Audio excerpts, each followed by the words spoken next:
Some of these out-of-state public universities and private schools have due dates beginning in December and January. That's where we get the idea that you should file early. Get it out of the way in October, maybe November. I'd like to see them done the first 15 days, the 1st to the 15th. And again, I can help you get that filed. If you're going to file, I can guide you. You'll be a little tricky if you haven't seen this new FAFSA. Okay. Recommend that all FAFSAs, I already said that. The most selective private schools also require a financial aid document called the CSS profile. Okay, like NYU, if you apply to NYU, she got kicked out, huh? If you apply to NYU, for example, or USC, they require the CSS profile. Listen, it's an additional financial aid document above and beyond the FAFSA because they recover additional financial data, such as on the non-custodial parent. If there's a parent, if it's a separated home, they want to know about that other parent. So there's additional document, additional stuff they're going to require in the CSS. They ask you a lot of other questions that are way more than what the FAFSA requires. Again, you'll come across that if you do a selective private college. 2027-28 CS profile process will probably require information on the divorced or separated parent. I already said that. Non-custodial parent also.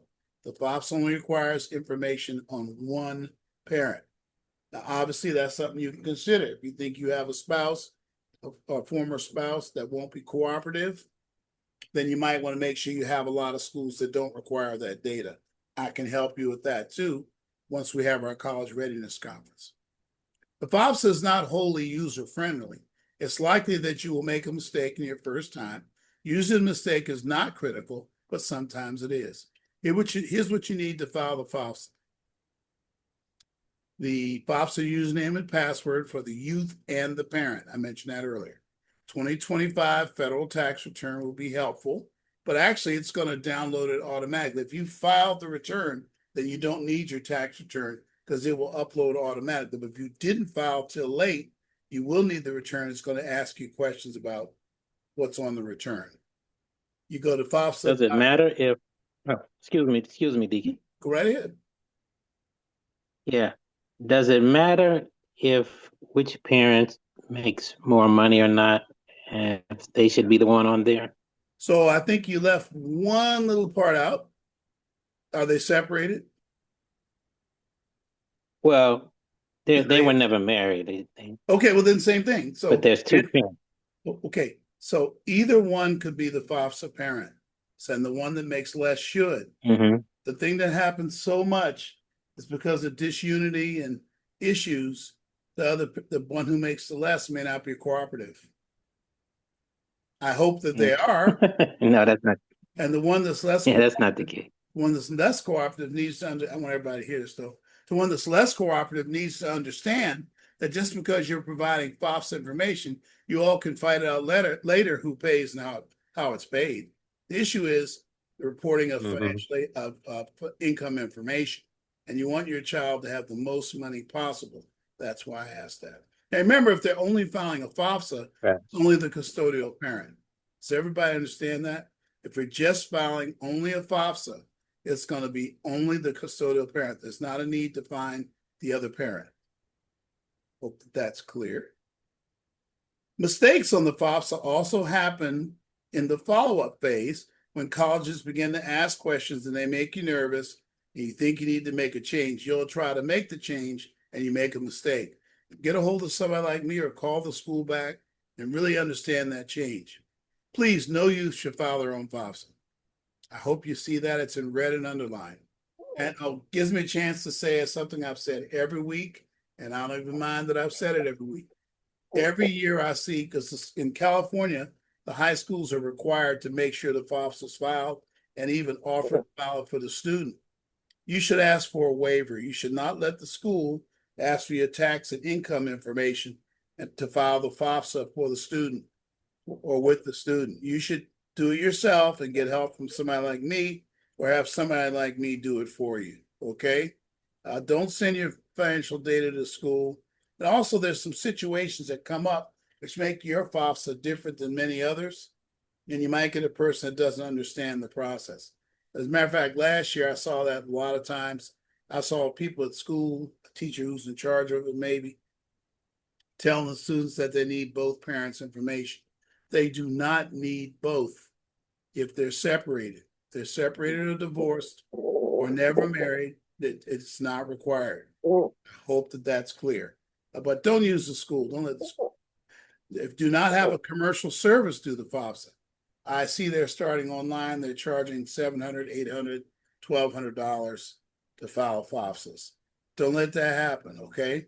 That's FAFSA.com where they charge you. We just ask for a very small donation to the program, usually $40 to $50. And we'll do all the follow-up that you need. Here's some important tips when you're creating the password. Both the student and parent have to do it. Each should use their names that appear on the Social Security card, not necessarily on your ID. Okay, your ID may be different than the Social Security card, or as you are known to your friends. Don't put that down. If you are known as Marie Johnson, and really that's your last name of your partner that you married, but you were married before and it was Marie Davis, and that's what's on the Social Security card, you're going to be Marie Davis till you change it. But you can't change it. Don't change it during the financial aid season. You may not get a financial aid, your student may not get an award. Wait till the season's over, then you can change it. Watch out for assumed names after divorce, in other words. The name may be hyphenated is another problem, right? It may be on the card, it's hyphenated after marriage and still the one part. All those are possibilities. Make sure you use the name as it appears on the Social Security card. When making the FAFSA username, keep it simple. We like first initial, last name, and 4 or 5 numbers. That's keeping it really simple. And it's not case sensitive. You can put a capital or small, it doesn't matter. However, on the password, it is case sensitive, and you need to keep that simple. You know, it's hard, like if I'm filing the FAFSA for someone, right? And they use a very complicated 20-character password, I'm just letting you know ahead of time, I'm going to make a mistake and won't be able to log in because I won't be able to tell O from a 0 or a L from an I.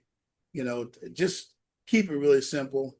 I like 1 capitalized, 4 numbers, and 1 special character. It doesn't say that there. 1 special character. I like that's a good way of doing it. You know, okay, keep it really simple. Let's continue. Special character, there it is. Okay. Career versus major. I think it's time to do that because I'll say to students, what do you want to do for career? And they'll say, I want to major in so and so. No, career and major are 2 different concepts totally. Okay. Definitely show this part of the video to your student. They're 2 different concepts. Here's the way many view their career in relation to their major. They'll say they major in something and they want a career exactly like or based on the major. It doesn't work that way. What happens is you get a certain major and you'll see what happens next. Also, when I talk to students at times, I hear a major upon which careers cannot be easily built. Examples. In reality, usually students do not exactly work on their first job exactly to what they majored in. What they actually go to work in varies with experiences they have while they're in college, okay? Not necessarily an internship, but it could be based on your experiences. Often the internships kind of forms the career path as much or actually more than the degree, the kind of jobs or what they do on campus, you know, what professors give them work to do. These are the things that influence the career path. So you consider this. Consider this drawing here, right? There's your 12th grade career choice. There's college life.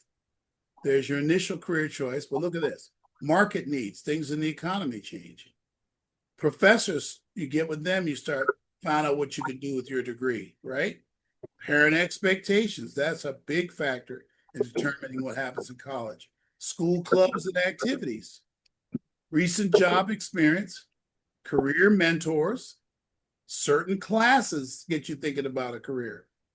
And then you get to career growth based on your job performance. So you start getting into your career as you go through college and the student learns more about themselves. That's why you have people changing their degrees while they're in college. That's why it happens, because stuff is going on in college. All those blue lines are going on, and it's going to affect, it's going to do something to that first 12th grade career choice. Have a career plan using the college that is chosen. That's a good idea. Except for engineering, do not be rigid about your major. It's usually not an important consideration when picking a college. Don't go, I'll say to students, they'll say, I want to major in communications, right? Or they'll say, I want to major in some kind of major that's rare. And then they pick a school that they really like. They tell me a school they really like. And I go, well, it doesn't have the major. And they'll say, well, I want to major in something else at that school. So that's really what I want, where I want to go. See, that's what I'm saying. It's not clean that students pick that way. What'll happen is while they're at the school, that's where they'll figure it out. Picking a major, listen to this, is a strategic, deliberate career and life decision, not in any way an academic decision. It's not. One clue that you're not, okay, I already said that you're not making a career decision is when you're thinking about the city, type of school, and school is so much that you change your major because you want to get to a certain city. This is all very normal. How about the BA degrees that work the best? Because we always talk about STEM, right? But how about BA degrees that seem to work the best in the marketplace? Notice the list: communications, psychology, sociology, somewhat, business administration, and marketing. Nearly all colleges have these degrees and do them well, okay? You'll have alternate career experiences you'll get. You maybe do some nonprofit office work in the summer, right? And here are the common career skills that are needed. There's actually more than that. You know what should also be there if you're going to do one of these?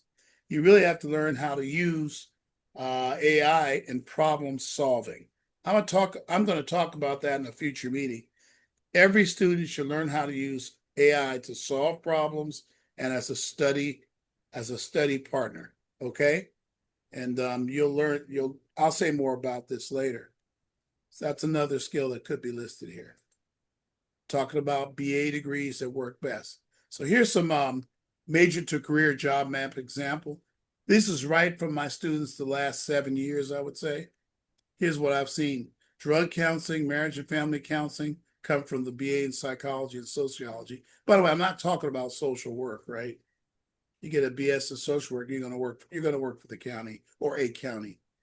Drug counseling, marriage and family counseling, city and county recreation, college admission staff and administrative staff. That's typically what I've seen with psychology and sociology. I occasionally see a BA in psychology, the person being an assistant HR director, right? They go into HR work.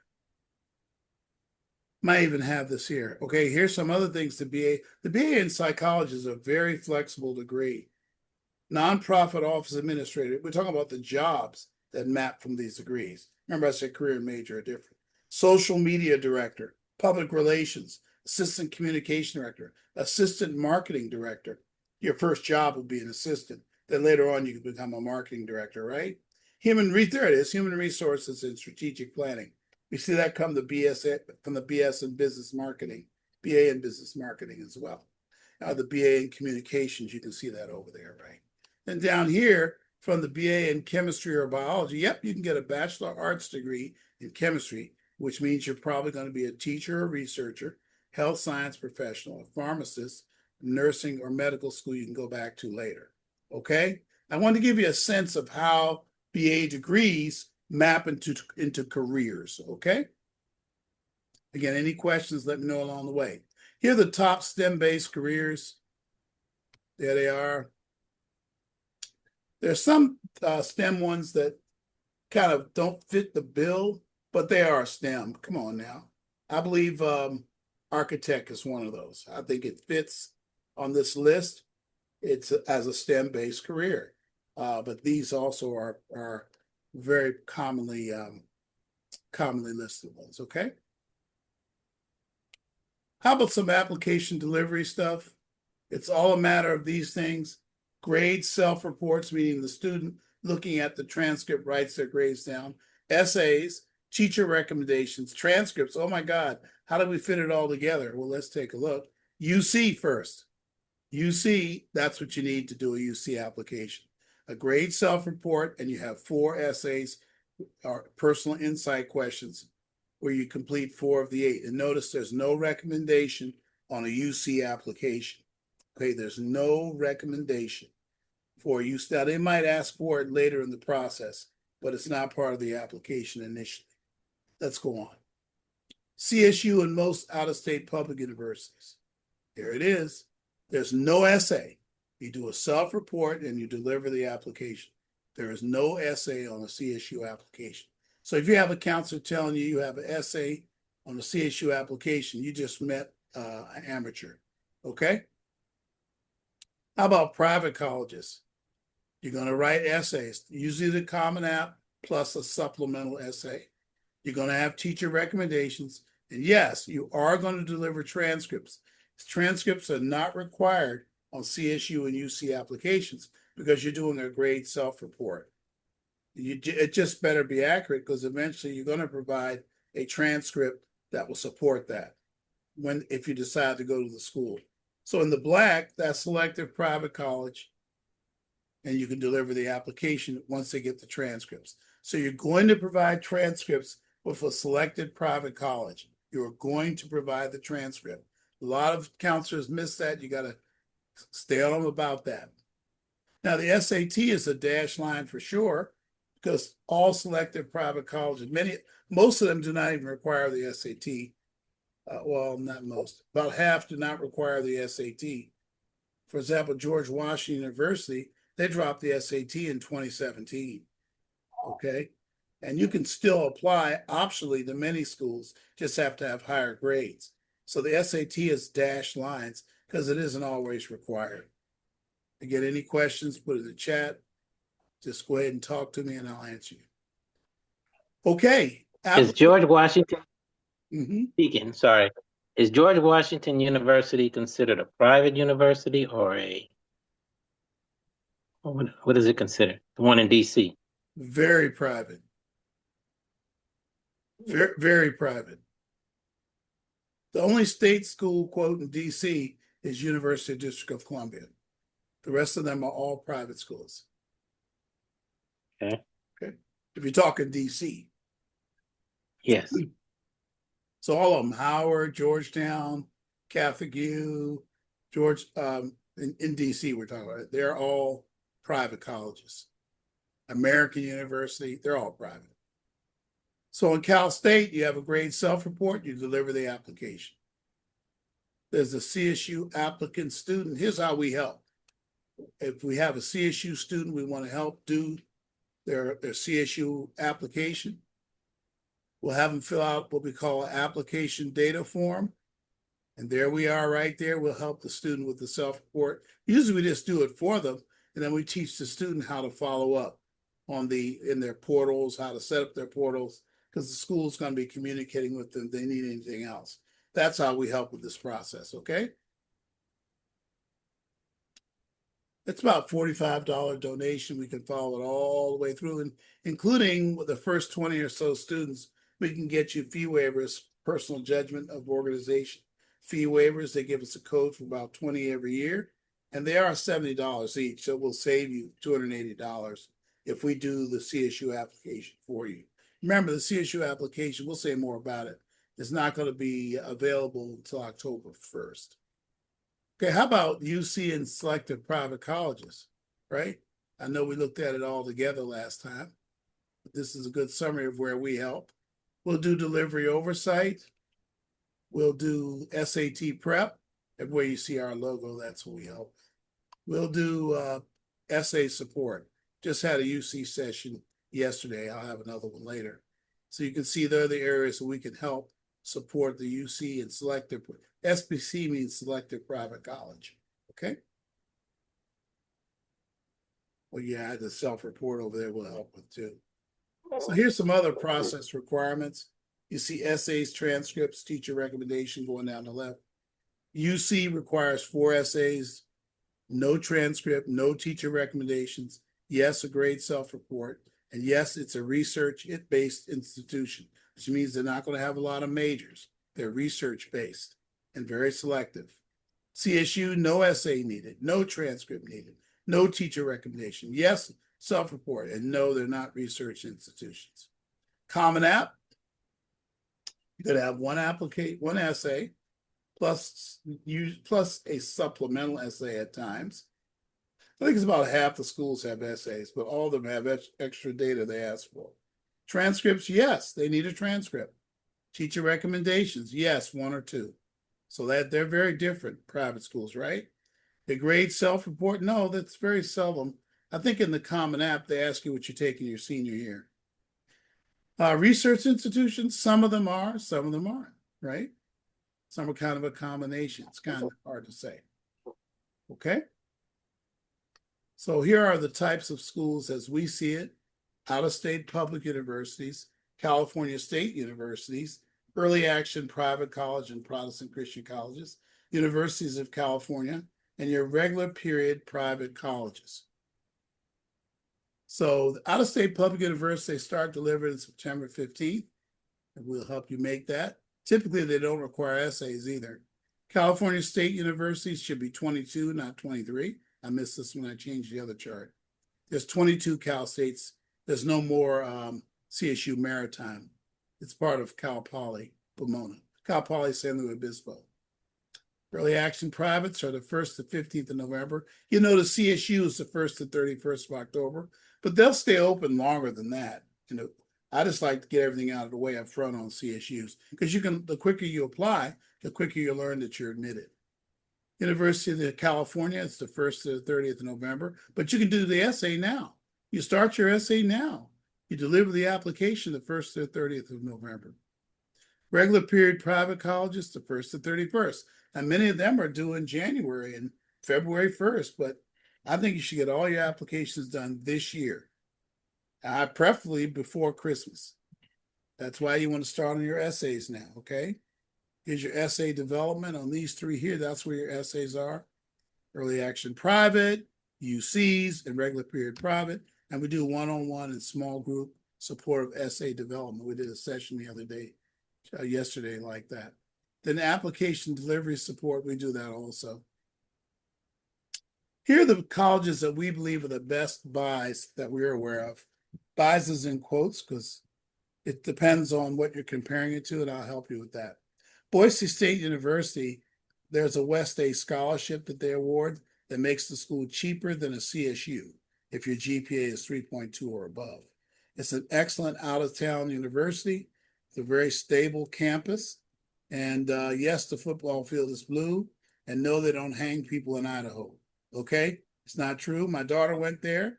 I've done a lot of work with the school. We have, right now, 7 of our students are at Boise State. And we'll be visiting Boise probably in early October. We'll visit Boise State. I'll announce that trip soon, and we'll tell you what you need to do to go on that trip with us. Grand Canyon University is in Phoenix. It's a high merit scholarship school. It's easy to get them. 3.0 to 3.5 gets you money. And the school is only $26,000 room and board, direct cost. So that's a very, very affordable school, and it wins the value award every year. I got students that went there. They always seem to get great careers, okay? It's kind of a good career college. It's just over there in Phoenix. If you apply now or soon, actually, they're theoretically going to open up like August 20th. You apply early, they'll fly you out there to see the campus. They'll fly one parent with you. They fly you. George Washington University, we just talked about them. They're a good college buy. I mean, are they really low? No, but they're compared to other private selective colleges, it's very favorable to our students. They ask us for a list every year. They can usually get an alumni award. I should have told you that. I do alumni admission work for George Washington, so that helps. It's in Washington, D.C., like we said before. So that's why it was funny that he asked about it. Lehigh University is middle class favorable. It does some nice grants for need-based for middle-class families between 70 and 120,000. They're in Pennsylvania, Northeast, part of Pennsylvania. And Carnegie Mellon, which is in Pittsburgh, is another school like that. Seattle Pacific University is EEP favorable as far as cost. And any CSU or UC is going to be a good buy if you think about it. Some Western public universities are also good buys, other than Boise State, Nevada, Reno, University of Mexico, Northern Arizona University. These schools are always very, very, very affordable. Okay? All right.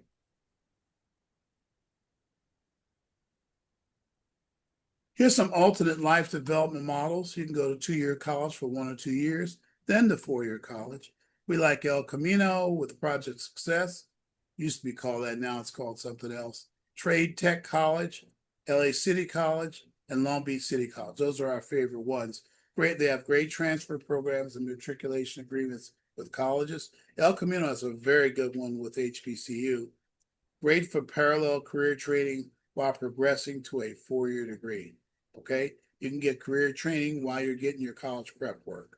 You can get a skill and help you pay for college.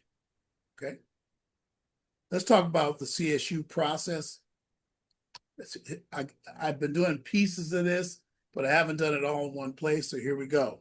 State of California, per the higher education plan for the state, two-year colleges, there are 114 there for all students. They do transfer degrees to CSU and UC. University of California has 9 campuses. Top 10% of high school students go there. Then the California State University, I got this right, 22 campuses. The top 33 to 40%. Does that mean that each one of them is that way? No, you're going to find out. Some CSUs are very, very, very selective, right? And others are easier to get into. You're going to find that out today. First of all the CSU campuses on the left are the ones that are not in the area. Northern California, CSU Chico or Chico State, Humboldt State, or now called CSU Poly Humboldt. I got to change that. San Francisco area, San Francisco State, San Jose State, Sacramento, Sonoma State, and East Bay. Central California, Fresno, Stanislaus, Monterey Bay, CSU Poly San Luis Obispo and Maritime, and CSU Channel Island. LA area, you know the deal. Cal State LA, CSU Dominguez Hills, CSU San Bernardino, Long Beach, Northridge, Bakersfield, Poly Pomona, Fullerton. I count Bakersfield. It's not an urban CSU, but I count. Southern California, we have San Diego State, we have San Marcos. Let's see what it takes to get into these schools. So, by the way, I think every student should apply to them. I'll explain why I say that later in the presentation. What does it take to get into CSU? 2.5 UC CSU GPA. It's on the transcript. Maybe you should order the transcript and see what's on there. See, get used to reading it if you're a parent.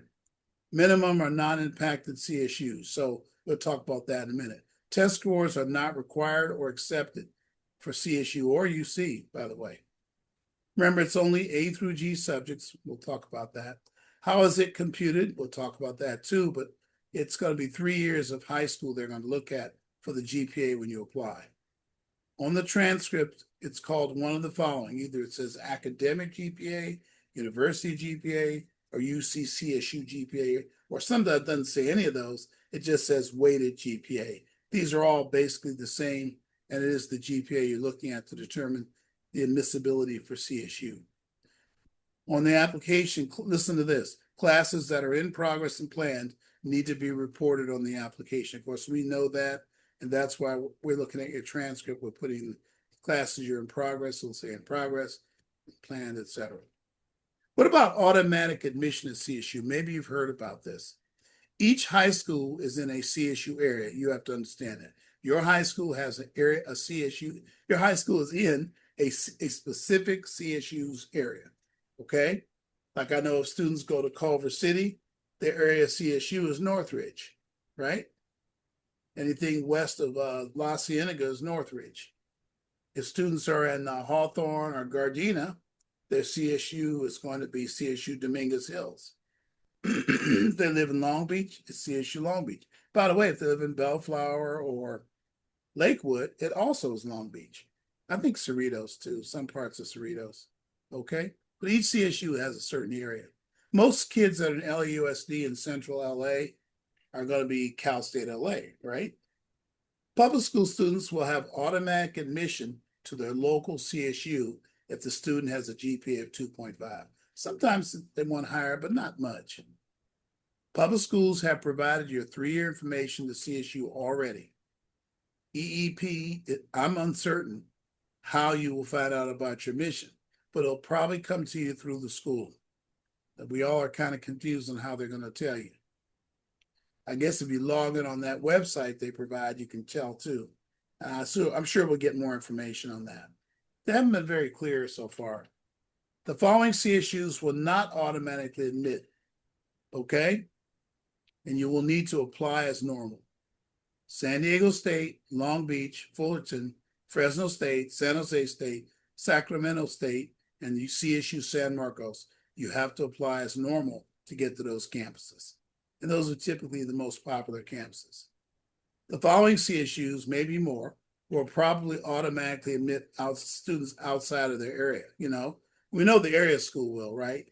Channel Island, Monterey Bay, Sonoma State, San Francisco State, Dominguez Hills, Stanislaus, and Poly Pomona. These are our most admission challenged CSUs, meaning they're way below their enrollment. So of course they're gonna stay open longer for applications, but they're likely to send automatic admissions to students that are outside of their area. Okay, so be expecting that. All right, I told you about the classes that you need to go to CSU. I'll quickly run through it. Math, you need Algebra 1, Algebra 2, Geometry AB. Don't let some counselor tell you don't need Algebra 2 in your senior year. If there's anybody like that, you know of anybody like that, get a hold of me. I'm good at calling counselors on that. I call them up and tell them you're not following the state law. They're supposed to offer a student classes to meet the A through G requirements, in other words, to go to college. One more year of math is recommended, what we call, or a quantitative reasoning class, like computer science or physics or some kind of quantitative reasoning, or a 4th year of math would be fine. There's lots of good 4th year maths, statistics, data science, etc. 4th year quantitative reasoning, sorry. English, you need 4 years. It should, listen, parents, it should be a mixture of composition and literature. Well, oftentimes I see students with 4 years of literature classes, and I realize they're going to have trouble with college writing. We think writing class in 12th grade is mandatory, but so often I don't see that. Lab science, life science, physical science. How about one additional general lab or lab science for that 3rd year? That would be good, especially if you're going to have a STEM major. History, social science, 2 full years. Usually students take U.S. history and they take government. I do it. Yes? No, Yes? We cool? no, I'm sorry. I'm sorry. Okay. Art, you're going to take 1 full year of the same art. You can't mix up the arts. You got to have 1 full year of one art.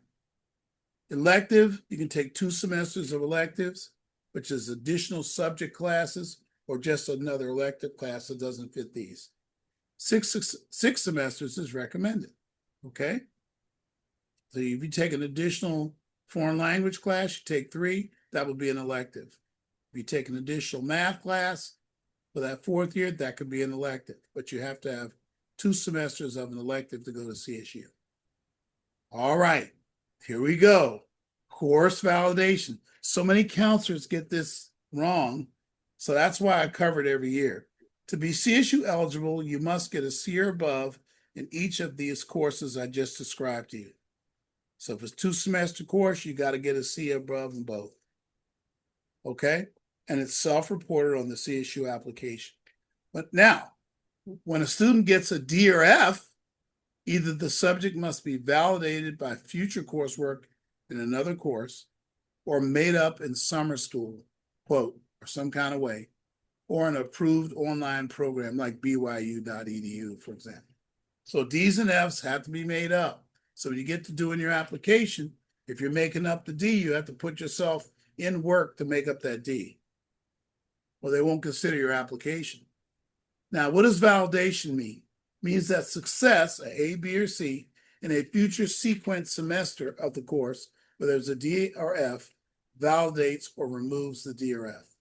So the classic example is the following course categories allow course validation. Lab physicals, that's my favorite one. If you get a D in chemistry the first semester, you will not have to make it up if you get a C or above in the second semester. But so often if you get a D in the first semester, you get a D in the second, because it's based on the stuff you learn. But if you find a way to get a B or a C in the second semester, then you don't have to make up the first year. Notice biology is not under that, okay? It's lab, physical science, math, and language other than English. Math, same way. You could get a D or a F, D and a F in Algebra 1. And somehow you take Algebra 2, right? And you get an A and a B, then you've now validated the Algebra 1. Again, this is what makes entering the grades so complicated, and that's why we just do it for students. Summer school, 2-year college and online coursework is the only makeup for a course in the A through G categories. You're going to have to take the course over, okay? Here's some good validation examples. Here's a student that in Spanish 1A, they got a B, but in Spanish 1B, they got a D. In Spanish 2A, they got a D. But then in Spanish 2B, they got a C. This student has met the foreign language requirement. A little shaky, but they met it because they got grades. 2B took care of all the problems that they had in 2A and 1B. Okay, that's called course validation. French, if say you take French 3A, you never took French 1 or 2, and you get a B and a C, you've just validated French 1 and 2 because you took a later class and you did okay. The math example here is really interesting. I've seen this a lot. Algebra 1A, F, Algebra 1B, D, Algebra 2A, C, Algebra 2B, B. That validates Algebra 1, right? Then Geometry A is a D, Geometry B is an F, but then they take pre-calc and get a C, and then they drop pre-calculus. They've met the A through G requirement because pre-calculus can validate geometry, 1 semester of geometry. Okay? These are weird examples, and that's why, self-reporting grades can be challenging sometimes. But if your student has a lot of, A's and B's, it's easy, right? Easier. Here's the chemistry one I told you about. Chemistry A, you get a D. Chemistry B, you get a B. You met the chemistry requirement of the physical science requirement. But however, look how biology is. If you get an F in biology, then you get biology B, you get a B. You got to make up biology A. So this student took anatomy A and got a C. They met the life science requirement. Okay. Area impaction, almost done. Area impaction means that most CSUs will first admit students in their area by high school. And then there are few or very few spots remaining for additional students, so they got to raise the requirements for those additional students. CSUs that are not impacted have many spaces for students across the state. They probably will admit anybody with a 2.5 GPA.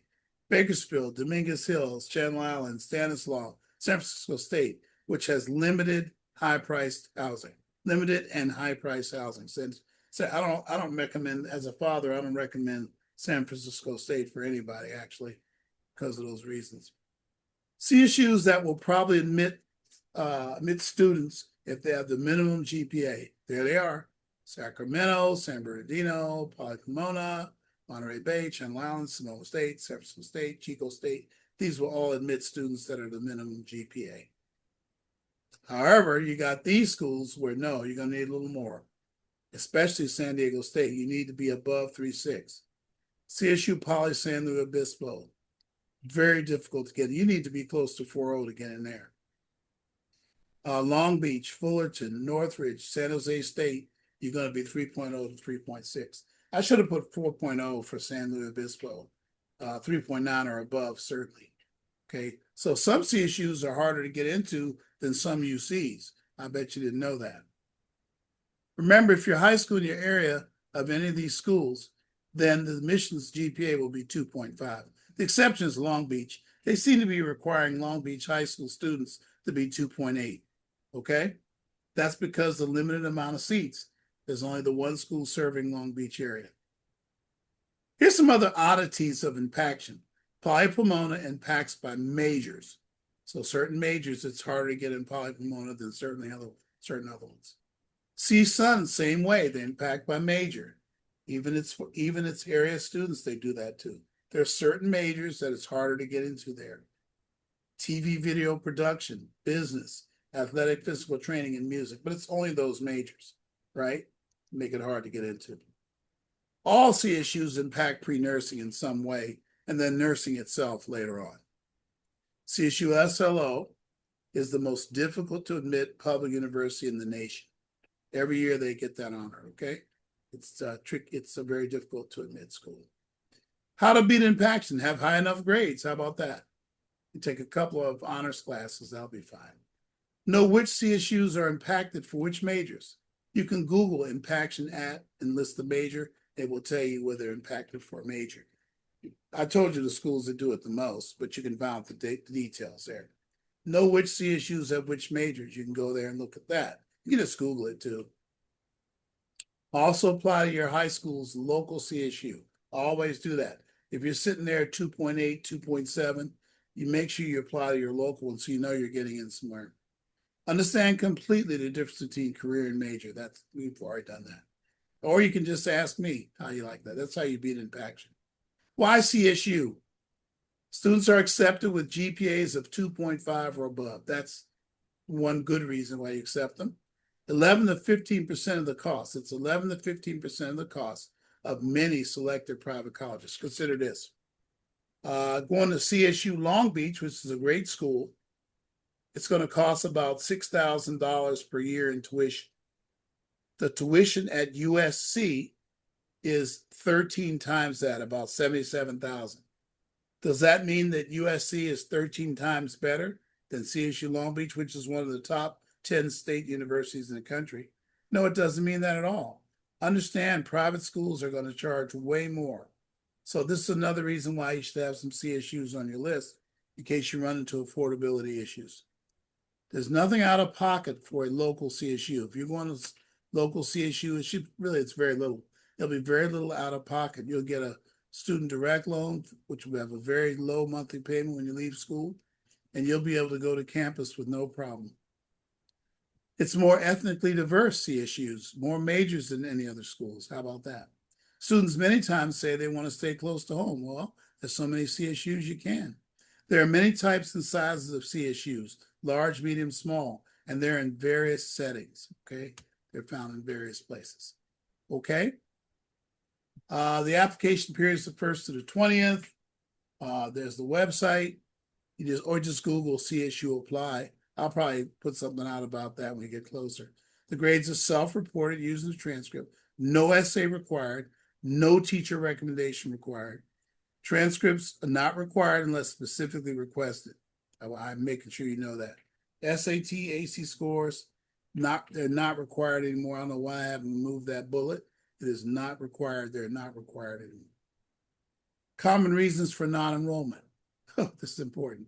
CSUs on the list are all area impacted. Yeah, if you pick all selective schools and you're 3.2, you pick 4 schools that are on that list I had up there, you're not going to get in college. Improper major versus college, you don't have a sense of, you apply for an impacted major, you don't have to. Student does not regularly read emails, and that's getting to be more and more true. You might answer all your texts, student, but you got to start answering email because that's how the school's going to communicate with you about what they need. Student does not properly set up their information portals using the initial emails. That's an email situation. So those 2 bullets are related to not looking at emails. Grades are improperly self-reported, which parents, you can use us to follow up with the student and make sure those 2 things are done. Grades are improperly self-reported on the application, or the A through G requirements are not met or not properly replacing grades, okay?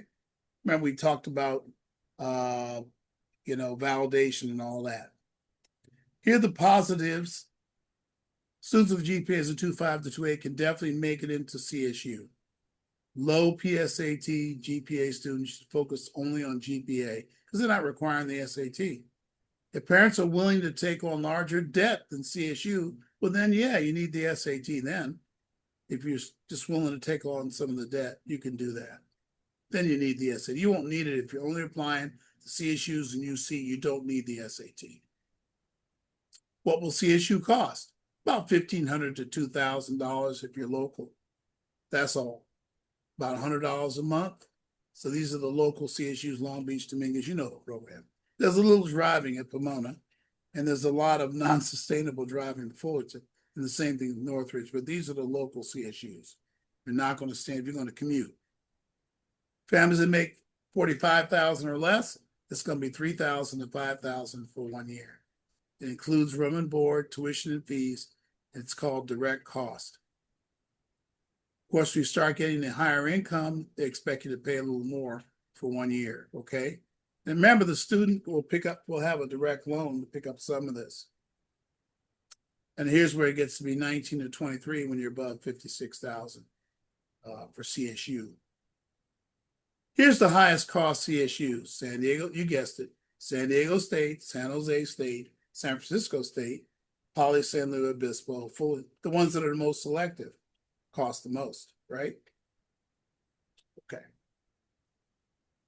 CSUs and Boise State are the best return on investment for students, meaning that if you take a large loan out, you don't have a high return on investment. But for these schools, you're going to find out right here that you don't have to take it out. And this is the third time I've shown this, I think, maybe second, because I think it's so important.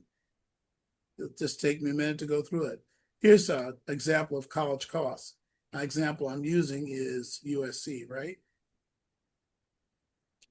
Tuition fees, $77,000. Room and board, $20,000. It's $97,000. So here's the way you're going to pay for it. You're going to have a student direct loan for $5,500. Going to have merit scholarships for $35,000, which is an estimate. Going to have a maximum federal parent loan. Parents cannot take any more than $20,000. That means it leaves the student to pay $36,500 per year, plus the last year an additional $35,000. So it's a pretty expensive loan for a student. Remember, the parents can't take any additional loan. What maybe get something better with UC. UC is about $41,000 average. You have direct student loan, grants and scholarships. Okay, this is only $10,000 in the student alternative private. Now, if the student gets more than $5,000 in scholarships, of course, they might not ever see that $10,000 that they owe. Let's look at CSU and Boise State. See what we'll owe for that. Tuition fees, $8,900. What? Much cheaper, you see. Room and board, $19,000. It's about $28,000. So here's how you build that. You get that parent loan in for $20,000, and now the student owes nothing for college. Okay? But you do have a $20,000 parent loan, so you want them to finish as quickly as possible. But the student doesn't have to take out a loan. That's the point. Howard University, some people ask about Howard. It's a very popular school in our program. $37,000 in tuition and fees, $20,000 room and board. It's going to be about $57,000. You build that up the same way. It's only about $12,000, about the same as UC, right? Except you're at Howard, you're out of town at school. Okay? Now here's where it gets interesting. Let's look ahead to when students go out in life, and now they have a household budget over to the left. Rent, food, transportation, that's a house budget. And so I've estimated the house budget for LA County for this student. Oh, notice I have their direct loan payment, which is no problem. Only $260, right? So it's no problem. But then look at this alternate loan in pink. It's $1,598 for UC. I looked it up for the amount of money you owe. It's almost $1,600 per month. And that's why students end up staying at home, because look at these majors over to the right. Only on one of the majors, the engineering degree, are they able to take care of themselves. The rest of these, the typical job market starting pay is shown. There's not enough, because look over here, you need $73,000 to $79,000. If you have a roommate, without a roommate, it's $79,000. With a roommate, you need $73,000 per year to make it worth it, to make it a good return on your investment. Meaning that return on investment, meaning that for what you expect to make, you can make it in life. This is a really important chart here. So CSU or Boise State, you'll see the pink box is 0 down here. It's right down here on the bottom. Oops, it's 0. And now you see over to the right that things are in black all of a sudden, right? It's a lot easier to do it. Now, some of these at 35,000 and 45 are going to be a problem. It's a biology degree. You might say, well, they're in pre-med, right? but what kind of job can they get with that degree while they're in medical school? And then down here, blank studies like African studies, women's studies, gender studies, it's not going to be a very high paying job when they come out. But look at business administration, see? That's going to work out okay. Look at engineering, that's going to work out. Look at communications, that's going to work out, okay? Okay, I also have here UC. UC somewhat could work out, but it's a problem, it's problematic. It depends on the degree. And that's why you've got to go to the right schools for your degree. That's very important. Private HBCU, we've covered that already. You'll need $555. It's going to cost you $56,000 to live. Some of these are okay, right? Some of these you might be able to pay your loans, but these middle ones will be a problem. You got to make at least $60,000 or $50,000 at least in LA County to make it worthwhile if you're going to have some kind of loan. But if you're zero in the pink box, it's more forgiving, right? All right, finally, important recommendations for highest return on investment. High return on investment will allow college grads to leave the house and start their lives. That's the importance of return on investment. Otherwise, they have to stay at home. It's going to affect their getting a family, all that. STEM degrees have the greatest return on investment, but are very rigorous. And name schools usually, have lower ROIs. Like if you take your engineering degree to MIT versus CSU, you have one guess on which one is more affordable. And there's some pretty good engineering schools in CSU, like Cal State LA, Fullerton, Long Beach, Sacramento. These are great engineering schools. Private colleges have very low return on investment. She's coming in. Rosemary's coming late. Especially with liberal arts majors, right? Low return on investment. Sociology, social work, biology, history, blank studies. In some communication regions, you aren't going to make any money. And yet you have this very high cost major you got from a named school, a named selective college. And many, just about all of them are above 100,000 now. Let's see, NYU's above 100, Georgetown's above 100, Emory's above 100, Vanderbilt's above 100, Rice is above. I'd say about 25 of them now are above 100,000 a year. Of course, USC is too. Normally, I would say you'll get financial aid, which you will do, but you're still going to owe a sizable amount of that. These are the highest. Okay, this is good here. Let me make sure I cover this. It's the last chart. Here are the highest return on investment colleges. Black state colleges are a great return on the investment. Norfolk State, Virginia State. Where's it? Do I have here? Morgan State. These are good examples of high return on investment colleges. Prairie View, by the way. CSUs and UCs are a great return on investment. And some of these Western public universities and some Protestant colleges are great buys, okay? Like I mentioned Boise State, but there's a lot of schools in the West. Now, there's some in the West that are not. The very popular ones are Arizona, Arizona State, Oregon, Oregon State, Washington, Washington State are very expensive colleges. They run about $80,000 a year. You're not going to get any money because you're out of state.